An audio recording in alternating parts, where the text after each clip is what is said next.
என்ன ஒரு கேள்விண்ணே, அது சும்மா என்னன்னா கேளு, அதான் வாய் வரைக்கும் வந்துருச்சு கேளு. இல்லை கேட்கலாமே வேணாமான்னு கேளுப்பா. இல்லைண்ணே.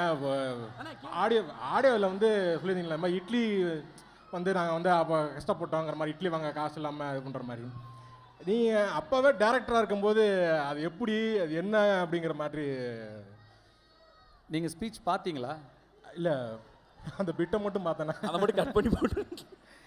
இல்லை, நான் அதாவது நான் பிறந்தது 83ல், அப்பா டைரக்டர் ஆனது வந்து 91ல் தான். ஸோ அந்த ஒரு 8 வருஷம் வந்து கொஞ்சம் வறுமை தான்.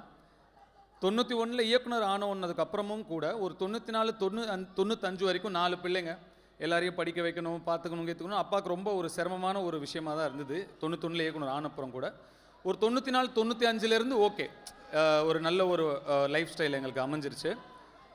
இருந்தாலும் நீங்கள் இப்போ சின்ன வயசுலலாம் நீங்கள் அம்மா கிட்டேயோ பாட்டிக்கிட்டேயோ அப்பா கிட்டேயோ போய் எனக்கு காசு கொடு, அது சாப்பிடணும், இது சாப்பிடணும், அங்கே போகணும், இங்கே போகணும் கேட்டால் உடனே அவங்க கொடுத்துருவும் மாட்டாங்க இல்லையா? அதுவும் எஸ்பெஷலி கொஞ்சம் பட்ஜெட் வச்சு குடும்பம் நடத்துகிறவங்களாம் அவ்வளோ ஈஸியாக நம்மளால் கொடுத்துட முடியாது.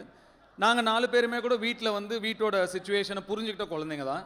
அதனால் எவ்வளோ தூரம் அவங்கக்கிட்ட அவங்களுக்கு பாரமாக இருக்கக்கூடாதுன்ற மாதிரி யோசிப்போம். அதனால் வீட்டில் காசு கேட்டால் கிடைக்காது, கேட்கவும் மாட்டோம். அதனால வயலில் வேலை செஞ்சு பூவெல்லாம் எடுத்து அந்த கூலி எடுத்துகிட்டு போய் இட்லி வாங்கி சாப்பிடுவோம். அதை இப்படியும் புரிஞ்சுக்கலாம், இப்படியும் புரிஞ்சுக்கலாம். நான் பார்த்த பிட்டை பார்த்தேன்னா அது சின்ன வீடியோ கிளிப்பு தான் பார்த்தேன்னா, அதனால அப்படி யோசிச்சிட்டேன். அப்புறம் தான் கொஞ்சம் சென்டிமெண்ட் கொஸ்டினாக கூட இருக்க வாய்ப்பு இருக்குது. சந்தோஷத்தில் வந்து நிறைய பேர் கூட இருப்பாங்க, கஷ்டம்னு வர்றப்போ சில பேர் தான் கூட இருப்பாங்க. அந்த மாதிரி உங்களுக்கு கஷ்டம்னு வர்றப்போ யார் கூட இருந்திருக்கா?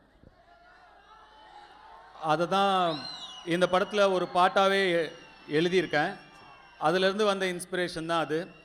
என் பாட்டன் சாமி வரும், எங்கேயும் கூட வரும், என் தாய் தூங்க சொன்ன பாட்டு வரும், எங்கள் அப்பன் மூச்சு விட்ட காற்று வரும், ஊரான ஊர் வரும், முன்னோரின் பேர் வரும், எங்கள் ஊர் கருப்பசாமி ஆடி வரும், எங்கள் ஊர் கருப்பசாமி ஆடி வரும் அப்படின்னு ஒரு லிரிக்காக எழுதியிருப்பேன். அது படத்துக்கான எழுதின லிரிக்னால அதில் முக்கியமான ஒன்று சேர்க்க முடியல.